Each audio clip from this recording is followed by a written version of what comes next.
De la vie, il y a toujours les personnes qui sont un peu désorientées, qui ne savent pas trop où aller, et puis celles qui savent exactement ce qu'elles veulent faire de leur vie, de leur journée. Et ça fait toute la différence dans le succès de ces deux profils différents de gens. En réalité, on peut tous devenir quelqu'un qui sait exactement quoi faire, quoi devenir. Mais pourquoi les gens qui savent ce qu'ils veulent dans leur vie réussissent davantage? Eh bien, c'est un peu comme si tu demandais à ton GPS, tu rentres dans ta voiture et voilà, tu mets ton téléphone en route et tu dis voilà, Google Maps, Apple Maps, amène-moi nulle part ou bien amène-moi partout sauf dans l'océan. Comment est-ce que tu veux que ton GPS va pouvoir te mener à bon port? La même chose si tu vas dans un taxi et que tu demandes au chauffeur de taxi, ah voilà, menez-moi nulle part. Eh bien, le chauffeur va te dire gentiment ou pas gentiment, eh bien monsieur, sortez si vous ne savez pas où aller. Dans notre vie, pour notre mental, comment on peut faire les bons choix, comment on peut savoir quoi faire jour après jour, et même pour notre inconscient, notre mémoire d'arrière-plan, plutôt notre intelligence d'arrière-plan, comment on va pouvoir réfléchir aux bonnes choses et avoir les moments eureka, les haha moments, et comment on va pouvoir bien utiliser nos journées et notre week-end si on ne sait pas ce que l'on veut. On va alors passer nos journées comme ça à faire des choses sans réelle importance. On va scroller sur les réseaux sociaux, on va lire des contenus de gens, mais on va rien faire de très concret parce que on ne sait pas ce que l'on veut, on ne sait pas quoi faire. Et c'est ça le danger. Alors on ne sait pas s'organiser, on ne sait pas avoir des journées qui sont bien planifiées.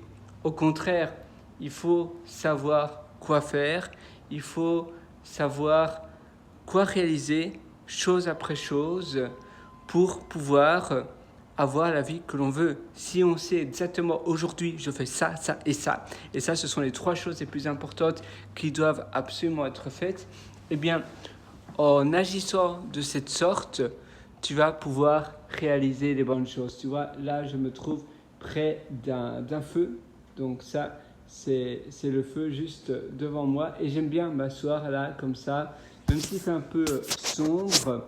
J'espère que oui, c'est un peu pixelisé parce que c'est vrai que quand il n'y a pas beaucoup de lumière, d'ailleurs je vais allumer la lumière, ça sera mieux comme ça. Eh bien, quand il y a moins de lumière, il fait plus clair comme ça, c'est plus agréable. Eh bien, j'aime bien me trouver là parce que pour moi c'est un endroit d'inspiration. J'absorbe l'endroit, l'environnement. Et c'est vrai que l'environnement, l'endroit où tu te trouves, va soit t'amener vers ton succès escompté, vers ce que toi tu veux réaliser, ou bien au contraire, ça va t'amener à l'endroit opposé et tu vas aller droit au mur. Donc, savoir ce que l'on veut faire, savoir ce que l'on veut réaliser et connaître les actions qui doivent être prises pour pouvoir avoir la vie que l'on veut avoir, la vie que l'on rêve d'avoir, eh bien, ça joue énormément.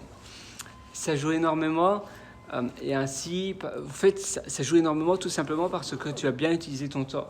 Et les tâches que tu vas réaliser, tu sais que ce ne sont pas des tâches que tu vas vite faire comme ça sans vraiment réfléchir. Au contraire, ça va être des tâches qui doivent être faites. Donc, tu sais pourquoi tu fais ces choses-là. Tu connais l'importance et d'ailleurs, ce que je conseille, c'est également de faire un peu une rétrospective sur les choses que tu réalises. Et donc, te dire, voilà, ce que j'ai fait, est-ce que ça en valait vraiment la peine? Est-ce que je devais peut-être plus réaliser une autre chose, une tâche peut-être qui valait qui avait davantage d'importance que l'autre tâche. On ne sait pas trop. Parfois, on est un peu hésitant, on réfléchit, mais quand on fait une rétrospective, on peut également traquer sa journée. Moi, j'aime bien aller, tu sais, à faire un peu comme un rewind, donc aller à rebours de ma journée, du soir au matin, et me dire, voilà, la journée s'est écoulée. Est-ce que j'ai bien aimé la journée dont elle s'est passée? Est-ce que je trouve qu'elle était bien ou au contraire, je trouve qu'elle s'est peut-être pas aussi bien déroulée que escompté. Voilà, là je vais sur mon ordinateur et d'ailleurs il est 18h26 aujourd'hui et j'étais en train de développer une fonctionnalité pour mon application MealSnap. Donc si tu ne connais pas, MealSnap c'est une application de nourriture et c'est une application très chouette parce que ça te dit si tes aliments, si ce que tu manges est bon pour la santé et moins bon pour la santé. Ça décrit tout en détail et c'est vraiment une application que j'ai développée depuis de nombreuses années et je suis sûr que ça va être utile, même énormément, parce que c'est très dur de savoir si ce que l'on mange est bon ou pas pour notre santé. C'est très dur de connaître les bons aliments et les aliments qui sont moins adaptés pour nous. Et donc une application, d'ailleurs je tune l'AI, donc c'est un modèle d'intelligence artificielle qui est spécialement entraîné pour les aliments où tu as pas mal de graisse, où tu as pas mal d'aliments qui sont transformés et donc tu as un résultat très précis. Pour moi, c'était vraiment essentiel. C'est quelque chose qui était très important pour moi parce qu'il y a beaucoup d'applications comme ça et ils utilisent une intelligence artificielle générique et donc les résultats ne sont pas au rendez-vous.